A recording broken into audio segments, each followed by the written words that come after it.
जय श्री राम। आइए आगे सुनते हैं श्री शिव पुराण में। संपूर्ण देवताओं के तेज से देवी का महालक्ष्मी रूप में अवतार और उसके द्वारा महिषासुर का वध। ऋषि कहते हैं, राजन रंभ नाम से प्रसिद्ध एक असुर था जो दैत्य वंश का शिरोमणि माना जाता था।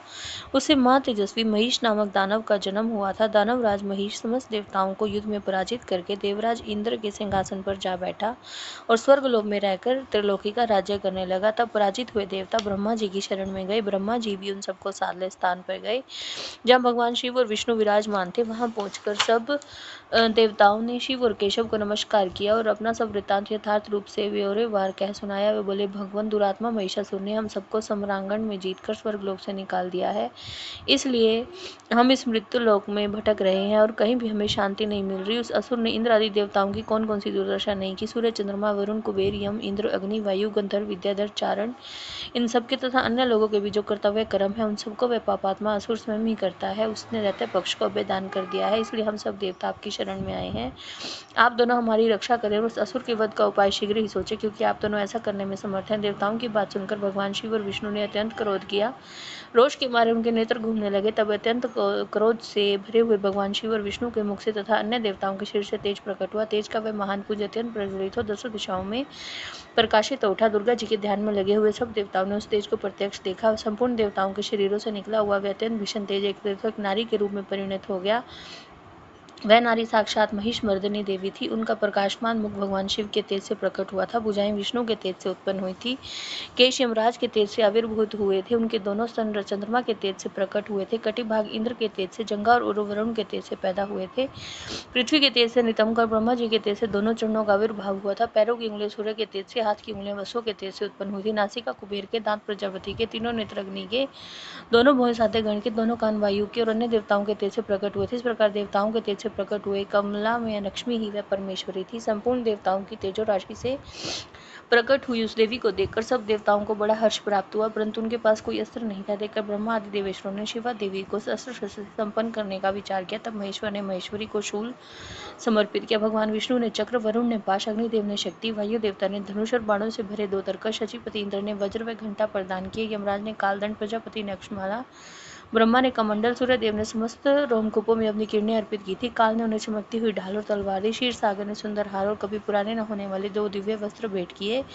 साथ ही उन्होंने दिव्य चूड़ामणि, दो कुंडल, बहुत से कड़े, अर्धचंद्र, केयूर, मनोहर नूपुर, गले की हंसुली और सब उंगलियों में पहनने के लिए रत्नों की बड़ी अंगूठियां भी दी। विश्वकर्मा ने उन्हें मनोहर फरसा भेंट किया। साथ ही अनेक प्रकार के अस्त्र और अभेद्य कवच दिए। समुद्र ने सदा सुरम्य और सरस रहने वाली माला दी और एक कमल का फूल भेंट किया। हिमवान ने सवारी के लिए सिंह और आभूषण के लिए नाना प्रकार के रत्न दिए। कुबेर ने उन्हें मधु से भरा पात्र अर्पित किया और सर्पों के नेता शेषनाग ने विचित्र रचन कौशल से सुशोभित एक नागहार भेंट किया, जिसमें नाना प्रकार की सुंदर मणियां गुथी हुई थी। इन सब ने तथा दूसरे देवताओं ने भी आभूषण और अस्त्र शस्त्र देकर देवी का सम्मान किया। तत्पश्चात उन्होंने बारंबार ठास करके उस स्वर से गर्जना की। उनके इस भयंकर नाद से संपूर्ण आकाश गूंज उठा। उसमें बड़े जोर की प्रतिध्वनि हुई, जिससे तीनों लोकों में हलचल मच गई। चारों समुद्रों ने अपनी मर्यादा छोड़ दी, पृथ्वी डोलने लगी। उस समय महिषासुर ने पीड़ित हुए देवताओं ने देवी की जय जयकार की। तदंतर सब देवताओं ने उन महालक्ष्मी पराशक्ति जगदम्बा का भक्ति गदगद वाणी द्वारा स्तवन किया। संपूर्ण त्रिलोकी को शोकग्रस्त देख देवेरी दैत्य अपनी समस्त सेना को कवच आदि से सुसज्जित कर हाथों में हथियार ले सहसा उठ खड़े हुए। शोक से भरा हुआ महिषासुर भी उस शब्द की ओर लक्ष्य करके दौड़ा और आगे पहुंचकर उसने देवी को देखा, जो अपनी प्रभा से तीनों लोगों को प्रकाशित कर रही थी। उस समय महिषासुर के द्वारा पालित करोड़ों शस्त्रधारी महावीर वहां पहुंचे। चिक्षुर, चामर, उदग्र, कराल, उदत, भाष्कल, ताम्र, उग्रास्य, उग्रवीर्य, बिड़ाल, अंधक, दुर्धर, दुर्मुख, त्रिनेत्र, महाननु तथा ये अन्य बहुत से युद्ध कुशल शूरवीर सम्रांगण में देवी के साथ युद्ध करने लगे। सबके सब शस्त्रों की विद्या में पारंगत थे। इस प्रकार देवी और दैत्यगण दोनों परस्पर जुड़ने लगे। उनका वह भीषण समय मार काट में ही बीतने लगा। इस तरह भयानक युद्ध होने के बाद महिषासुर देवी के साथ माया युद्ध करने लगा।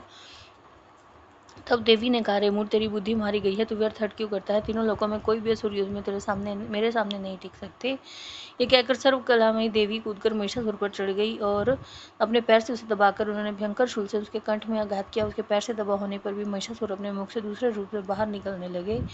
अभी आधे शरीर से वह बाहर निकलने पाया था कि देवी ने अपने प्रभाव से उसे रोक दिया। आधा निकला होने पर भी महादम दैत्य देवी के साथ युद्ध करने लगा। तब देवी ने बहुत बड़ी तलवार से उसका सिर काटकर उस असुर को धाराशाही कर दिया। फिर तो उस सैनिक गण हाय हाय करके नीचे मुख किए भयभीत हो रणभूमि से भागने और त्राही त्राही की पुकार करने लगे। उस समय इंद्र आदि सब देवताओं ने देवी की स्तुति की, गंधर्व गीत गाने लगे और अप्सराएं नृत्य करने लगी। राजन, इस प्रकार मैंने तुमसे देवी के माँ लक्ष्मी अवतार की कथा कही है। अब तुम सुस्थिर चिर से सरस्वती के प्रादुर्भाव का प्रसंग सुनो।